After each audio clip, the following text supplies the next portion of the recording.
வணக்கம். நான் உங்கள் முத்து சர்வா முத்து பிரகாஷ் பேசுகிறேன்.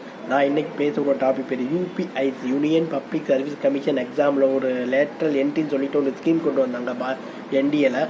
என்ன ஸ்கீம்னா, அதாவது பிரைவேட் செக்டாரில் வந்து இப்போது நிதி அமைச்சகம் இருக்குது, உள்துறை அமைச்சகம் இருக்குது. இதில் செக்ரட்டரியுமாங்க, ஜாயின்ட் செக்ரட்டரி. அந்த ஜாயின்ட் செக்ரட்டரியில் ஜாயின்ட் செக்ரட்டரியாக இருக்கிறவங்க பிரைவேட் செக்டாரில் நல்லா டேலண்ட்டாக இருந்தால் போதும். அவங்க ஜாயின்ட் செக்ரட்டரி இன்டர்வியூ நேரடியாக தேர்ந்தெடுக்கலாம், யூபிஎஸ்சி எக்ஸாம் மூலம் இல்லாமல். ஸோ இந்த இது ஒரு நடைமுறை கொண்டு வந்தாங்க. ஆனால் இது பெரிய எதிர்ப்புகள் வந்துச்சு. இது எப்படி, இதனால் இடஒதுக்கீடு பிரச்சனை வருமே, இதனால் பட்டியலின மக்கள் எல்லாம் பேக்வர்ட் கம்யூனிட்டி இவங்கெல்லாம் பிரச்சனை இவங்களுக்கு பாதிக்கப்படுமேன்னு சொன்னனால எக்ஸாம், அதாவது சிவில் சர்வீஸ் எக்ஸாமில் பாஸ் ஆன கலெக்டர் இவங்க தான் அப்பாயின்ட் பண்ணணும்னு சொல்லி எதிர்கட்சிகள், அதாவது இந்தியா கூட்டணி அப்போஸ் பண்ணாங்க. ஸோ வேறு வழி எதிர்ப்புகள் வந்ததால் பயந்து இந்த நடைமுறையை லேட்ரல் என்ட்ரின்ற அந்த முறையை என்டிஏ கவர்மெண்ட் கை விட்டுருச்சுன்னு நேற்று அறிக்கை வந்திருக்கு.